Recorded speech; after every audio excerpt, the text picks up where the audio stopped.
Welcome back. You're still watching The World Today on Channels Television. Now, the preparation for any possible case of Ebola virus disease in other parts of the country stepped up a notch with the setting up of isolation centers in some states like Oyo.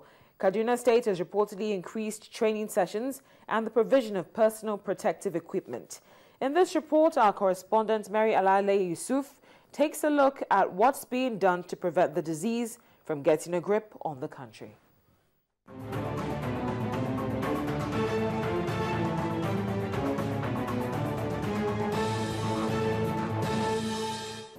The federal government says it has donated 200 million naira to Lagos to help the state fight the Ebola virus disease. This announcement was made at the Federal Executive Council meeting in Abuja. Meanwhile, the Lagos State Commissioner for Health, Dr. Jide Idris, says 5 new suspected cases were brought to the isolation center on Tuesday, but one of them, a Liberian who tested negative, has been released. We have 6 from statistics because one person was discharged yesterday. So if we added 5 plus 2 to 7, one of them was discharged yesterday, and that's Liberian, tested negative. That's why he has been released. Health workers in Oyo State from the University College Hospital Ibadan conducted a delegation sent from the Minister of Health, Professor Onyebuchi Chukwu, round their newly set up isolation tent. The facility also boasts sensitive equipment for testing if there is ever any Ebola patient in the state. This tent at the University College Hospital in Ibadan have erected today is a classical tent that certainly we are going to use as a model for every state of the Federation. In Kaduna State, health workers from its 23 local government areas convened for a training session and education about the Ebola virus disease. The session includes a segment in which they are taught how to don this personal protective equipment in the event of an emergency. The apparel consists of overalls, gloves, footwear, and goggles. Dr. John Oladejo of the Federal Ministry of Health says there are plans to screen road travelers. They are trying to provide this infrared thermometer for them so that they can scan those people too, because you will not know who is carrying the disease. Elsewhere in the state, joining the fight against Ebola is the refining arm of the NNPC, the Kaduna Refining and Petrochemical Company, which took a break from routine activities to meet with members of staff and host communities. The Executive Director of Services, Idi Mukhtar, says he feels a duty to sensitize the community. And people have delved into so much fetish and other foolish practices, and therefore we felt the urge to get our medical personnel to come here and raise public awareness. Despite the sad news of 4 more suspected cases, the World Health Organization appears to be impressed with the progress Nigeria has made.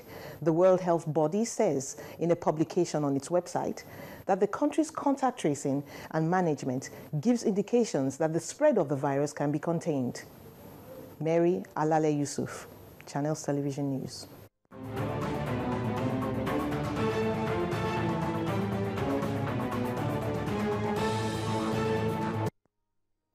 Well, there's really good news coming from the United States. The 2 U.S. aid workers infected with the Ebola virus in Liberia have recovered and have been discharged from hospital.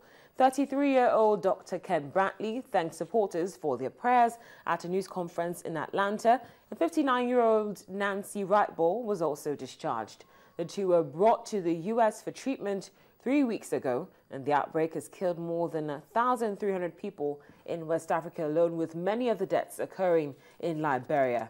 Meanwhile, ZMAP says that its supplies of the drug have been exhausted, and the World Health Organization now says that at least 2,473 people have been infected, and 1,300 people have also died since the outbreak occurred.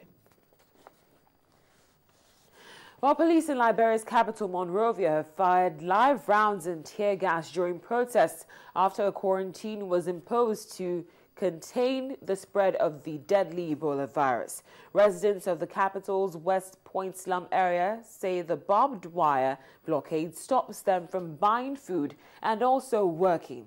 4 people are said to have been injured during those clashes. Liberia has seen the most deaths, that's 576 to be exact, in the world's most outrageous Ebola outbreak, which has hit West Africa this year. We expect the people to come out with awareness. I expect from the people. Because this morning, about 4 o'clock this morning, the deported police, airfare, immigration, whatever, feeding people is not the way.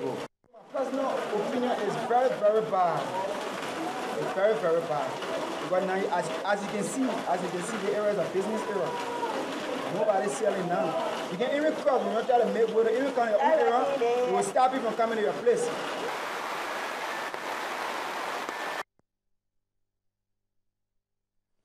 Well, flooding in Bentiu, the capital of South Sudan's oil-producing unity state, has further worsened the dire humanitarian conditions in the town. Thousands of people who've been displaced live in ramshackle tents, flooded with water and sewage up to their knees. The onset of the rainy season has also restricted delivery of aid in the vast country of 12 million because it has very few paved roads. Bentiu was the site of a massacre back in April when rebels slaughtered hundreds of civilians, hunting down men, women and children who had sought refuge in a hospital, mosque and Catholic church. This situation is very horrible. We urge the humanitarian community to assist the situation in PCO. Now all the people lay, we don't have a bed, we don't have anything. The shelter is, we don't have a shelter because there is a shortage of the. Because of this, the people made a lot of small dikes inside the camp so they could stay dry inside their house. But now still, if there is rain, it will go over the small dikes and it will be in the water. For this reason, the children will get diarrhea, other waterborne diseases. Malaria is going up.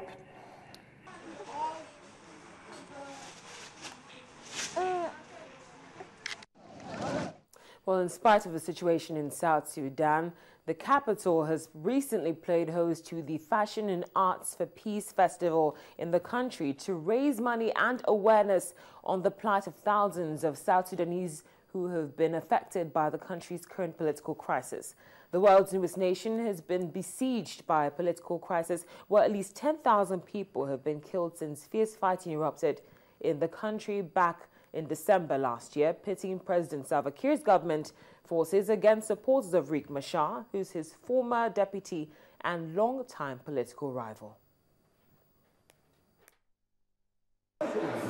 Adding to the country's many problems, aid agencies recently said South Sudan could be headed for the worst famine since the mid-1980s, when malnutrition swept through East Africa and killed over 1 million people. But organizers behind the festival are hoping to inspire South Sudanese to come together and showcase some of the country's riches, including culture and fashion.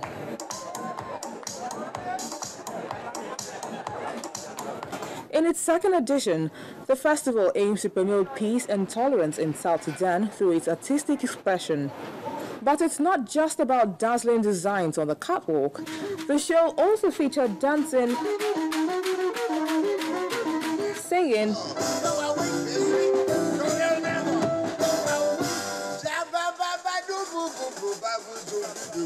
food and fashion. The event also provided a platform for artisans and artists to show and sell their work, showcasing jewelry and other fashion items made from local materials and designs that they hope will give a global appeal. Event founder and organizer Akuja Garang hopes that the festival can help South Sudanese see that they have more that unites them than separates them. All the South Sudanese we knew, we already had tensions brewing on the ground, our lack of understanding of who we are as a nation of South Sudan, our identity. We don't know each other as the different groups. So the idea, the concept of the whole thing is to try and bring the regular people together, the people who really you know, the artisans who are out there, not just in Juba, and I have to explain to you, not everybody here is from Juba, by the way, you know, who are not feeling the benefits, yeah, of the peace, because everything is developing in the urban areas, but not in the rural areas. With so many items to choose from, jewelry, clothes and books, many visitors said they were spoiled for choice. When I saw it, I said, wow, what a great thing, what's happening? Some good things are happening. I saw everything that reflect more or less some of our cultures, and also some books. You see, that's why I decided to buy this book. I just came to relax, but I saw some interesting thing happening. So it's a great idea. It's quite brilliant, and I hope it could be encouraged. Garang said she hopes that the events can also help change perceptions of South Sudan and promote a positive image of the country. We know that there are things going on in South Sudan at the moment, the crisis and so on. We are not in denial of that. We are aware of that. We are people here from all walks of life, yeah, from all different ethnicities.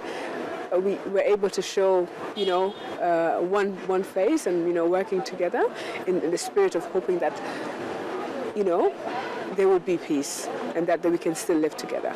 We are not naive in any way. We talk and we discuss these issues very seriously, but these issues does not need to divide us and create violence. You know, we can have a debate without having to be violent towards each other. Combat in the nation that won independence from Sudan in 2011 has played out along deep ethnic fault lines, with Kia's Dinka community battling Mashar's Nuer. More than 1 million people have been displaced by the violence and more than 400,000 have fled the country. According to UN officials, the UN peacekeeping operation in South Sudan is sheltering nearly 100,000 civilians at its bases. Well, indeed, every cloud has a silver lining. Thank you so much for being a part of the show today. You've been watching The World Today on Channels Television. I'm Cynthia Are. Up next is Sports News.